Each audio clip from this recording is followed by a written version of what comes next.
दोस्तों, आप बिलीव नहीं करोगे कि सालों पहले इंसानों को एक अजीब तरीके का प्लेनेट मिला था जिसका नाम पेंडोरा था, जहाँ बहुत ही अलग अलग टाइप के क्रिएचर्स और ब्लू कलर के बड़े बड़े एलियंस पाए जाते थे। लेकिन इंसानों ने अपने फायदे के लिए पूरे प्लेनेट को तबाह करना स्टार्ट कर दिया था। पर एक आदमी जिसका नाम जेक था उन एलियंस का साथ देता है और बुरे इंसानों के साथ लड़ाई करके उन्हें पेंडोरा से भगा देता है और पहली बार बाहर से आया हुआ कोई आदमी पेंडोरा का किंग बन जाता है। लेकिन सालों बाद इंसान फिर से वहाँ पर आ गए थे और अब की बार उनके पास बहुत ही एडवांस वेपन्स थे जो उन सारे एलियंस को खत्म कर सकते थे। तो अब देखना है कि क्या जेक सारे एलियंस के साथ मिलकर फिर से उन इंसानों को हरा पाएगा या फिर पेंडोरा पूरी तरीके से खत्म हो जाएगा। और इस बार हम सिर्फ देखेंगे नहीं बल्कि हम भी जेक की मदद करेंगे उन इंसानों को हराने में। यहाँ पर पेंडोरा से उन इंसानों के जाने के बाद वहाँ के सभी लोग खुशी खुशी रहने लगते हैं। जेक वहाँ का राजा बन गया था। इंसानों के साथ उस भयंकर लड़ाई में जेक की एक इंसानी दोस्त मर चुकी थी जिसके डीएनए का यूज करके माँ एवा ने एक बच्ची को जन्म दिया था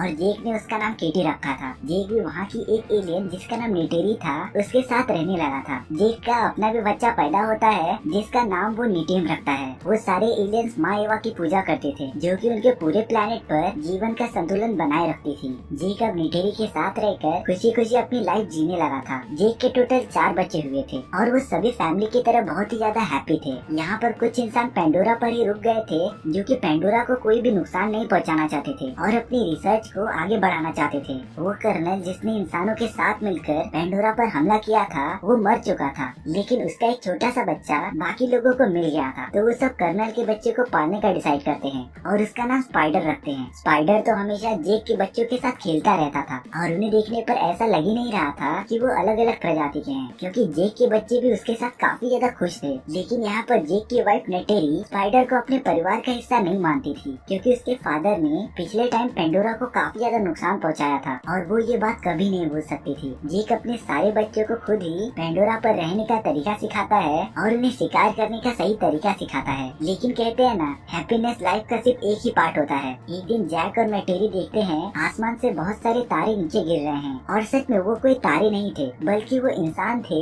जो कि पेंडोरा पर वापस हमला करने आ रहे थे और वो इस बार सभी चीजों के लिए तैयार थे। उन इंसानों ने अपने वेपन्स को इस तरह डेवलप किया था कि उनके सामने आने वाली कोई भी चीज वो पूरी तरीके से तबाह कर सकते थे। और जिन चीजों की वजह से वो उन एलियन से लास्ट टाइम हारे थे उन लोगों ने उसका भी सोल्यूशन निकाल लिया था, जिसका यूज करके वो अब वापस पेंडोरा पर हमला करने वाले थे। उन लोगों ने तो पेंडोरा पर हमला करना स्टार्ट भी कर दिया था। वहाँ के पूरे जंगल जला दिए थे। पेंडोरा के सारे एनिमल्स और क्रिएचर्स यहाँ से वहाँ भाग रहे थे, जिसमें कि वो सारे एलियंस कुछ नहीं कर सकते थे क्योंकि उन इंसानों ने पेंडोरा पर अचानक हमला किया था और उन सारे एलियंस की प्रजातियों को इस बारे में बिल्कुल भी पता नहीं था। यहाँ पर उन इंसानों के लैब में एक अवतार उठता है और वो वहाँ के सभी लोगों को मारने लगता है और तब पता चलता है कि वो अवतार उसी कर्नल का है जिसे कि नेटेरी ने मूवी के फर्स्ट पार्ट में मार दिया था। लेकिन लड़ाई में आने से पहले उन लोगों ने कर्नल की सारी मेमोरीज और डीएनए का यूज करके एक अवतार बना लिया था और अब कर्नल को अपना अधूरा काम पूरा करना था, जो कि था जेक को मारना और पूरे पेंडोरा को अपने कब्जे में कर लेना। जेक अपने कुछ साथियों के साथ उन पर हमला करते रहता है और उन इंसानों की टेक्नोलॉजीज को खत्म करता रहता है और ये सबसे अच्छा वे था क्योंकि इसी तरीके से वो इंसानों को कमजोर कर सकते थे। और अगर मेरी मानो तो उन इंसानों को टक्कर देने का सिर्फ एक ही रास्ता था, उनकी ही टेक्नोलॉजी और एडवांस वेपन्स उनके ही खिलाफ यूज करना। और ये सेम चीज जेक और बाकी सब करते हैं। उन लोगों ने एडवांस वेपन से भरे ट्रेन को तबाह कर दिया था और उन सारे वेपन्स पर कब्जा कर लिया था। जेक का बेटा नेटिम भी अपने फादर के जैसा बनना चाहता था, तो वो इंसानों के खिलाफ बगावत में उसका साथ देना चाहता था, इसीलिए वो उसके साथ आया था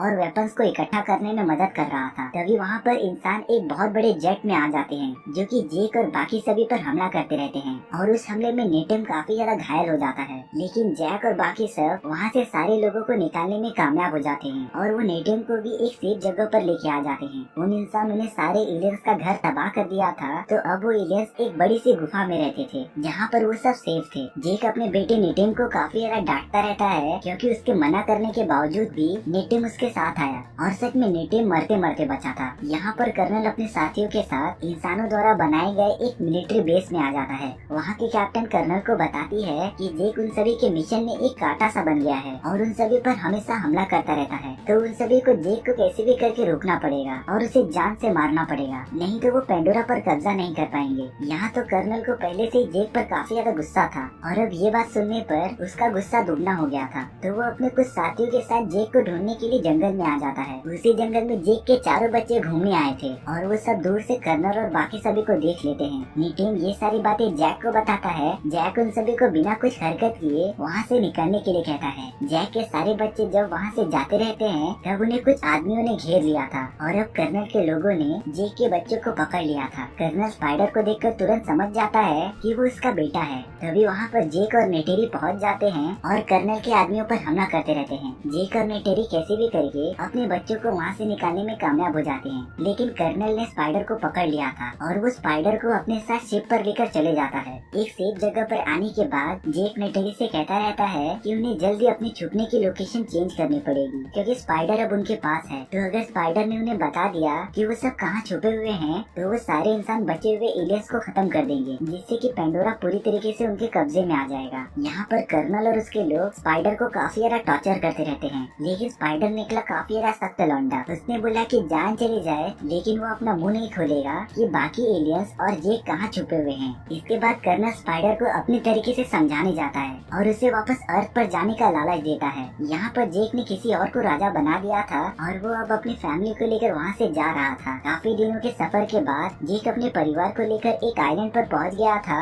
जहाँ पर कुछ अलग प्रजाति के एलियंस रहते थे। वो दूसरे प्रजाति के एलियंस जमीन और पानी के अंदर रहने में केपेबल थे। वो सारे लोग जेक और बाकी सभी को देखकर काफी ज्यादा शॉक हो गए थे क्योंकि वो उनसे काफी ज्यादा अलग दिख रहे थे। तभी वहाँ पर उन सभी का लीडर आ जाता है। जेक उनके लीडर से उसके परिवार को यहाँ रहने देने के लिए रिक्वेस्ट करने लगता है, लेकिन उसका लीडर बताता है कि वो सारे लोग सेफ्टी के लिए पानी के अंदर रहते हैं, लेकिन जेक और उसकी प्रजाति सिर्फ जमीन पर ही रह सकती थी तो वो वहाँ पर सरवाइव नहीं कर पाएंगे। लेकिन जेक का मानना था कि अगर वो थोड़ी सी प्रैक्टिस करें और पानी के अंदर रहने की ट्रेनिंग स्टार्ट कर दें तो वो भी उनके तरह पानी के अंदर अच्छे से सांस ले पाएंगे। इसके बाद उनका लीडर मान जाता है जेक को अपने यहाँ रहने देने के लिए। वहाँ का लीडर अपने लोगों से जेक और उसकी फैमिली की मदद करने के लिए कहता है ताकि वो उन्हें पानी में रहने की ट्रेनिंग दे सके और उसी दिन से ही उन सभी की ट्रेनिंग स्टार्ट हो जाती है। स्टार्टिंग में उन लोगों को काफी ज्यादा परेशानी हो रही थी और वो तो पानी के अंदर ज्यादा टिक ही नहीं पा रहे थे। वहाँ के लोग उन्हें पानी के अंदर सांस लेना और पानी के एक क्रिएचर पर सवारी करना सिखाते हैं। जेक को भी स्टार्टिंग में काफी ज्यादा प्रॉब्लम हो रही होती है, लेकिन वो सब धीरे धीरे इम्प्रूव कर रहे थे और उन सभी को वहाँ के इन्वायरमेंट में रहने की आदत हो गई थी। यहाँ पर कर्नल स्पाइडर के साथ अपने लिए एक इकराम चुनने आया हुआ होता है जो कि बहुत बड़े उड़ने वाले क्रिएचर्स होते थे और वो अपने लाइफ में सिर्फ एक ही बार अपने ओनर को चुनते थे। कर्नल उनमें से एक इकराम को पकड़ने में कामयाब भी हो जाता है। यहाँ पर जेक और बाकी सभी की ट्रेनिंग चालू रहती है और वो सब काफी ज्यादा अच्छा परफॉर्म कर रहे होते हैं। यहाँ पर किटी का कुछ लोग मजाक उड़ाते रहते हैं और उस पर हंसते रहते हैं। तभी इसी बात पे नेटिम और उनकी लड़ाई हो जाती है जो कि सही भी थी। एक भाई कैसे अपने बहन की बेइज्जती सहन करेगा, लेकिन जेक उन्हें बताता है कि उन्हें इस तरह लड़ाई नहीं करनी चाहिए क्योंकि उन सभी को यहाँ पर हमेशा के लिए रहना है तो उन्हें सभी से दोस्ती बनाकर रखनी पड़ेगी। इसके बाद नेटिम उन लोगों से माफी मांगने चले जाता है और उनके तरफ दोस्ती का हाथ बढ़ाता है। वो लोग नेटिम को माफ कर देते हैं और पक्के दोस्त बन जाते हैं। वो सारे लोग नेटिम को लेकर एक जगह पर आ जाते हैं जहाँ पर वो हमेशा शिकार करने आया करते थे। जब वो सब पानी के अंदर चले जाते हैं तो वो नेटिम को एक मछली पकड़ के दिखाने के लिए कहते हैं। नेटिम तो शिकार करने चले गया था और तब पता चलता है कि ये सब एक चाल थी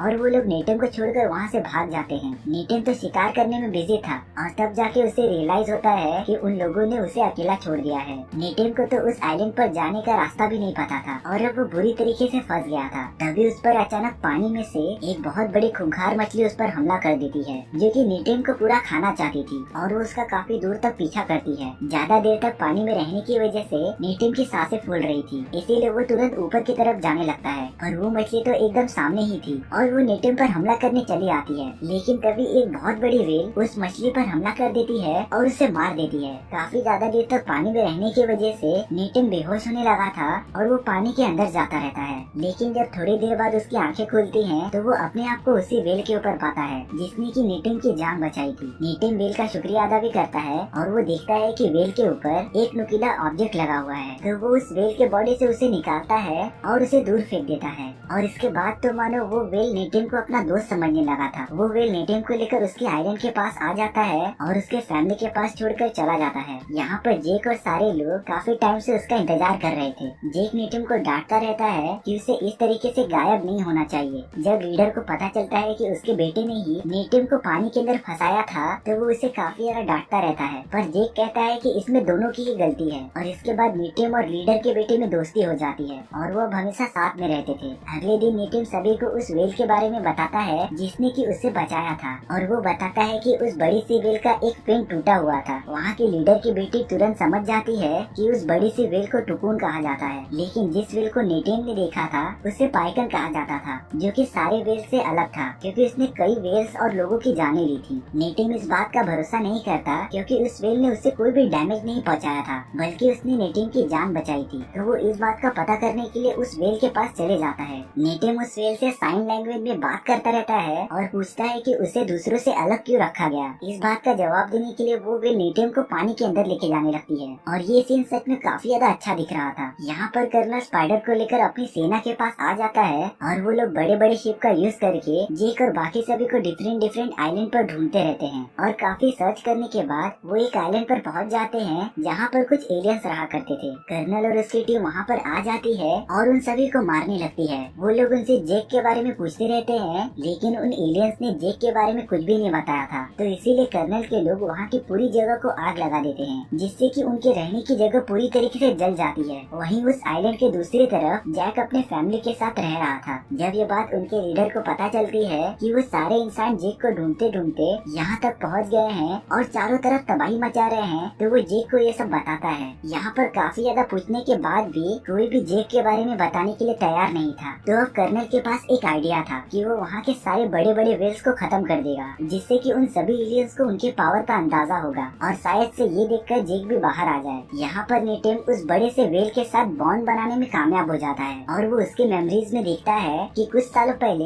एक हंटर के ग्रुप ने उन पर हमला कर दिया था, और वो सभी बचे हुए व्हेल को मारने लगे थे। पर हमले के बाद सभी ने पाइथन को ही किलर समझ लिया था और उसे हमेशा के लिए अलग कर दिया था। यहाँ पर कर्नल के लोग सभी व्हेल को मारते रहते हैं, और वो उन पर जरा भी रहम नहीं कर रहे थे। वो लोग तो उन व्हेल के बॉडी से एक अजीब टाइप का लिक्विड भी निकालते हैं, जिसका यूज करके उम्र को बढ़ने से रोका जा सकता था, और इसकी डिमांड अर्थ पर काफी ज्यादा थी। उन लोगों ने व्हेल्स को मारकर पानी में फेंक दिया था। जब उन व्हेल्स को जेक और बाकी सब देखते हैं तब वो काफी ज्यादा गुस्सा हो जाते हैं। उन एलियंस का लीडर सभी को बताता रहता है कि अब वो चुप नहीं बैठने वाले, उन्हें उन इंसानों पर हमला करना ही पड़ेगा। और इसके बाद सभी में काफी ज्यादा जोश आ गया था, पर जेक दिमाग से काम लेता है और सभी को शांत रहने के लिए कहता है। वो बताता है कि अगर वो उन पर हमला करेंगे तो वो इंसान अपने बड़े बड़े रोबोट्स का यूज करके उन सभी को मार देंगे, जिससे कि उनकी पूरी प्रजाति ही खत्म हो जाएगी। यहाँ पर नेटिव को पाइथन की चिंता हो रही थी, इसीलिए वो पानी के अंदर उसके पास जाने लगता है। नेटिव के पीछे पीछे कुछ लोग भी जाते हैं और वो उस व्हेल के पास पहुँच जाते हैं, जिसके बॉडी पर एक तीर लगा हुआ था। नेटिव और बाकी सब उसे निकालते रहते हैं, पर तभी वहाँ पर वो सारे इंसान अपने आधुनिक हथियारों के साथ वहाँ पर आ जाते हैं। नेटिव जेक को ये बात बता देता है और जेक अपने साथी के साथ निकल पड़ता है उन सभी की मदद करने के लिए। नेटिव और बाकी लोगों ने मिलकर पाइथन के बॉडी से वो तीर निकाल लिया था, लेकिन यहाँ पर कर्नल की टीम वहाँ पहुँच गई थी और वो नेटिव और बाकी सभी को पकड़ने लगी थी। वो तो उन सभी को जाल में पकड़कर अपने शिप पर लेके आ जाता है, और अब वो जेक को ब्लैकमेल कर सकता था कि वो खुद को सरेंडर कर दे और अकेले शिप पर आए। जेक के पास अब कोई भी ऑप्शन नहीं था, और वो जैसे ही आगे बढ़ता रहता है तभी वहाँ पाइथन आ जाता है और उनके शिप पर हमला कर देता है। वो पूरी शिप धीरे धीरे तबाह होने लगती है। इस बात का फायदा उठाकर जेक और बाकी सब उन पर हमला करने चले जाते हैं। नेटेरी भी अपने इकराम पर बैठकर उन सभी पर हमला कर रही थी और उन्हें एक ही बार में मार दे रही थी। अब वो सब लोग इंसानों पर भारी पड़ रहे थे। जेक अपने बच्चों को भी छुड़ाने में कामयाब हो जाता है, लेकिन कर्नल अब उसकी बेटी केटी को पकड़ लेता है और उसे अपने साथ लेकर चला जाता है। पर वो शिप अब बुरी तरीके से डैमेज हो गई थी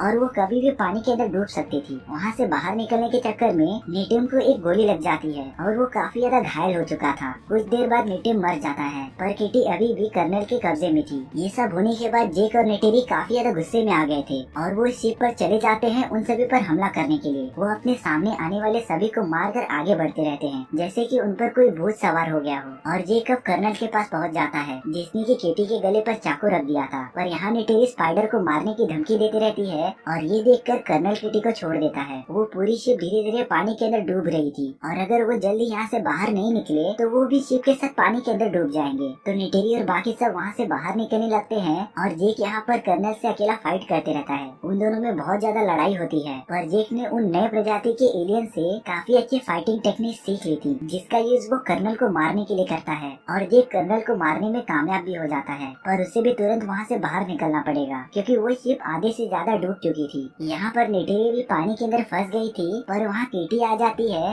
और बाकी सभी को बाहर निकलने का रास्ता बताती है। जेक भी यहाँ पर सही सलामत सलामत बाहर निकल जाता है। स्पाइडर अपने फादर की हेल्प करता है और उसे सही सलामत पानी से बाहर निकालता है। कर्नल अभी तक मरा नहीं था, वो अभी भी जिंदा था। वो स्पाइडर को अपने साथ आने के लिए कहता है, लेकिन स्पाइडर कर्नल के साथ नहीं जाना चाहता था और वो वापस जैक के पास चले जाता है। जैक यहाँ पर सभी लोगों के साथ होता है और वो अपने मरे हुए बेटे नेटेम को माँ एवा के पास रख देता है, जिससे कि उसकी आत्मा को शांति मिले। और अवतार द वे ऑफ वाटर की स्टोरी यहीं पर खत्म हो जाती है। सो व्यूअर्स, आपको ये स्टोरी कैसी लगी प्लीज कमेंट सेक्शन में बता दो। और अगर आपको मेरा एक्सप्लेनेशन 1% भी अच्छा लगा हो तो वीडियो को लाइक एंड चैनल को सब्सक्राइब जरूर कर लेना, क्योंकि इससे मुझे मोटिवेशन मिलता है आपके लिए इसी तरीके की मजेदार स्टोरीज लाने के लिए। तो मिलते हैं नेक्स्ट वीडियो।